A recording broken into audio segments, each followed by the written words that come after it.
Hi అండి. టేస్టీగా బిర్యానీ ఎలా చేసుకోవాలో చెబుతానండి. ఎవరు చేసుకున్న తేలిగ్గా సరిపోతుంది.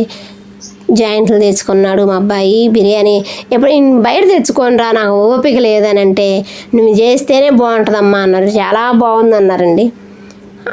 అల్లం కట్ చేసుకుంటున్నానండి. అల్లం నేను పొట్టు తీయనండి. అల్లం ఎల్లిపాయలు వేసుకున్నానండి.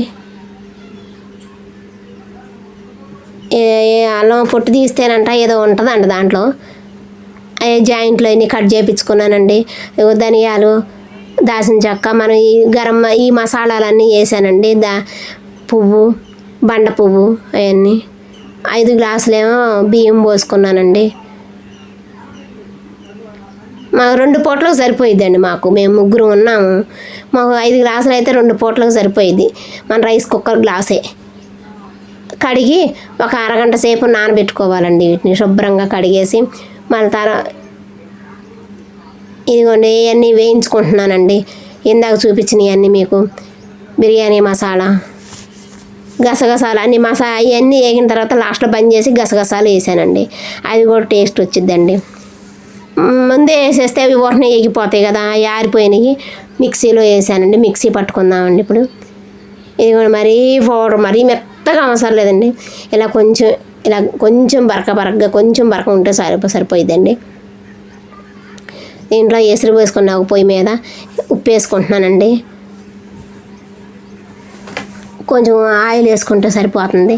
నేనే పామాయిల్ వాడతానండి వీటికి. బిర్యానీ కొంచెం టేస్ట్ రావాలంటే పామాయిలే వాడతానండి. టేస్ట్కి బాగుంటుంది ఇది.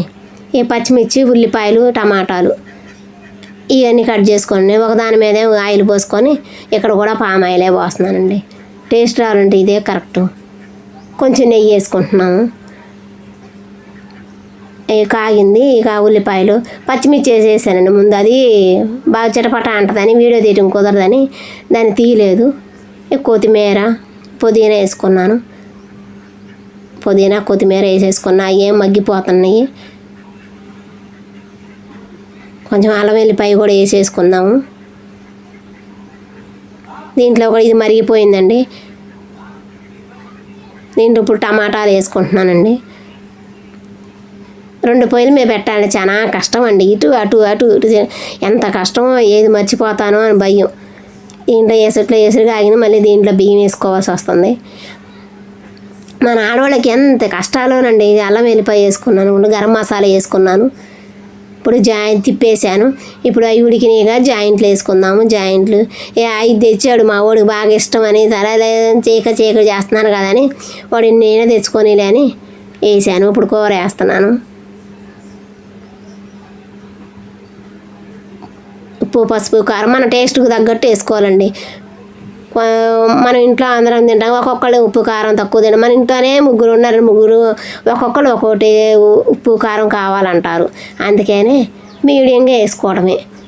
మొగల వరకు చేస్తాను. వాళ్ళందరూ కారం ఎక్కువ తింటానంటే, వాళ్ళు ఘాటు ఎక్కువ తింటే కనుక ఉప్పు కారం ఎక్కువ వేసుకుంటే కనుక వాళ్ళకి టేస్ట్ ఎక్కువ వచ్చిద్దండి. మంచిగా టేస్ట్ వచ్చిద్ది బిర్యానీకి.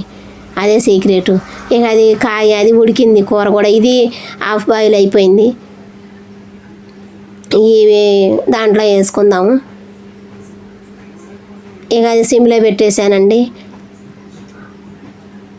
ఉడికిపోయింది అది కూడా. బిర్యానీ వడ్డించుకుందాము. అరిటాకు తీసుకొచ్చానండి. అరిటాకు తీసుకొస్తే మా అబ్బాయి ఏమో నాకు వద్దు అని అన్నాడు.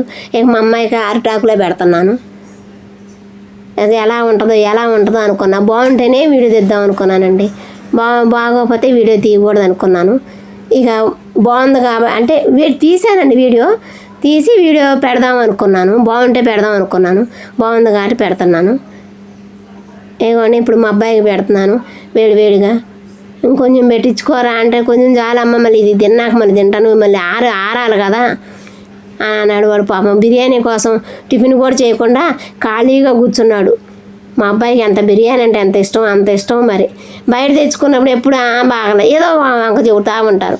ఇంట్లో చేస్తే మటుకి ఎంత బాగుందో అంటారు. అందుకే నువ్వు చెయ్యమ్మా అంటే వాడు జాయింట్గా